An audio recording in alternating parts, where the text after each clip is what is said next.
Enzo Recto, kalaban ang katiwalian at kasinungalingan, kakampi sa katotohanan at kabutihan. Isang taon na ang nakalipas mula noong huli akong tumayo rito upang ilantad ang katiwalian na nadiskubre namin sa mga flood control project. Gaya ng aking ipinangako sa inyo, nagsagawa tayo ng malawakan at malalimang investigasyon na walang pagkikiling kahit kanino man. Masusi nating sinuri at sinundan kung saan tayo itinuro ng ebidensya. Lahat ng kailangan gawin ay ginawa natin upang matuntun ang punot dulo. Mayroon ng mga unang nakasuhan at nakulong, mga kontratista, matataas na opisyal, pati na mga mambabatas. At dumating na tayo sa punto na ayon sa Ombudsman ay malapit na ang paghain ng patong-patong na kaso labang sa dating speaker. Masakit man sa akin ito, ngunit kailangan nating gawin ang tama. Hindi ako pangulo ng aking pamilya. Hindi ako pangulo ng aking kaibigan.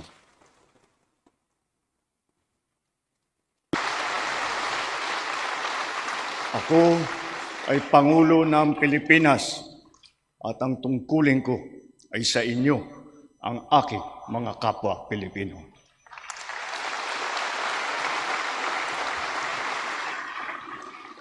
Kaakibat ng mga naisampang mga kaso, tiniyak ng inyong pamahalaan na mababawi mula sa mga nagsabwatan ang nakuha nilang pera ng taong bayan. Gayon din, pinigilan natin ang paglabas ng pera ng bayan na ipambayad pa dapat sa mga depektibo, peke o guni-guning mga proyekto at mapupunta lamang sa mga bulsa ng mga tiwalaing kontraktor at opisyal. Halos 25 bilyong piso ang halaga ng nabawi, frozen at napreserbang mga pera at ari-arian ng mga akusado. Ang mahigit 800 milyong piso dito ay agad nating nabalik sa Treasury. Lahat ng mababawi mula sa mga sangkot na tiwali ay agad ibabalik sa kaban ng bayan. Ipinapaubayan na natin ang pag-uusig sa Ombudsman at sa ating mga pinalakas na National Prosecution Service. Nananalig din tayo sa makatarungang hatol ng hukuman. Makakaasa kayo na ang gulong ng hustisya ay tumatakbo.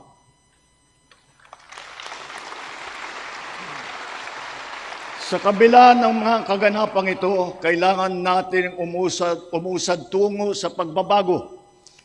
Nakatulong ang lahat ng mga ulat at hinaing ninyo sa isumbong na Pangulo.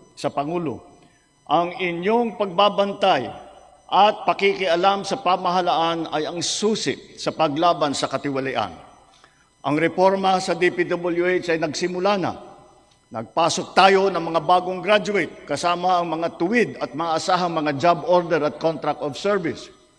Bukod sa mga flood control project, lahat ng mga proyekto ay sinuri at tiniyak na talagang kinakailangan at maayos mula sa plano, presyo hanggang pagpapatupad. Para walang overpricing, sinigurado natin na ang mga materyales ay ayon sa presyo sa merkado. Bantay sarado ang bawat proyekto at ang nakalaang pondo sa transparency portal, integrity chain at katuwang na ang mga civil society organization. Mula nung tumama sa ating bansa ang epekto ng giyera sa gitnang silangan, nagdeklara tayo agad ng State of National Energy Emergency. Iisa ang ating misyon, uplift ang iahon ng ating nahihirapang mga mamamayan. Ang lahat ng mga ahensya ay inatasang magtipid at pagtuunan mabuti ang mga programa na mas mahalaga sa pagtugon sa mga epekto ng krisis. Ibinuhos natin ang pondo kung saan karapat-dapat at mas kinakailangan sa mga pangunahing serbisyong ramdam at tiyak na makakatulong sa ating mamamayan. Ang pera ng taong bayan na muntik mapunta sa bulsa ng mga tiwaling opisyal ay naisalba natin. At sa halip na magamit natin at sa halik ay nagamit natin sa mabuti at para sa tunay na kapakanan ng mamamayan. Ibinaba natin ang karagdagang halos 58 bilyong pisong pondo sa mga lokal na pamahalaan para mas mabilis at mas malawak ang paglingap sa taong bayan. Mataas ang tiwala at kumpiyansa natin sa mga lokal na pamahalaan. Ito ay paghahanda na rin para sa mas marami at mas malawak na serbisyo para sa kanilang mga nasasakupan. Nagsimula tayo doon sa mga direktang naapektuhan ng kaguluhan. Ang pagsaklolo sa ating mga kababayang OFW na naipit sa digmaan. Mahalagang misyon ito ng pamahalaan. Gayong lagpas 2.2 milyong Pilipino ay naghahanap buhay sa Middle East. Simula nung naputok ang gera, mahigit 12,000 kababayan natin ang ating naiuwi sa bansa na ligtas. Mahigit 140,000 OFW naman ang ating nabigyan ng sari-saring tulong sa gitna ng kaguluhan sa Middle East. Tulad ng pagkain, tulong pinansyal, pagpapagamot at masisilungan. Pag-uwi sa Pilipinas, sila ay ating tinulungan upang makapagsimula muli sa pagpahanap buhay sa pamamagitan ng Action Fund at OWA Kabuhayan Program. Ang iba naman ay nilapit natin sa peso o kaya'y sinama natin sa bayanihan para sa balikbayang manggagawa job fair. Samantalang ang iba ay tinulungan natin makapaghanap buhay muli sa ibang bansa. Bukod sa kanila, ang mga magbabalik natin mga gurong OFW ay papasok na sa mga public school natin kung saan sila ay higit na kinakailangan. Dahil dito sa Pilipinas, sila ang ma'am at saka ang sir. Patuloy ang ating ugnayan sa iba't ibang bansa at ang suporta natin sa mga OFW para sa kanilang kaligtasan. Lalo na at may mga kababayan tayong nasawi o hanggang ngayon ay nawawala sa Middle East. Pangalawa, bunga ng ating magandang ugnayan sa iba't ibang bansa. Natiyak nating sapat ang supply ng langis para sa ating pangangailangan.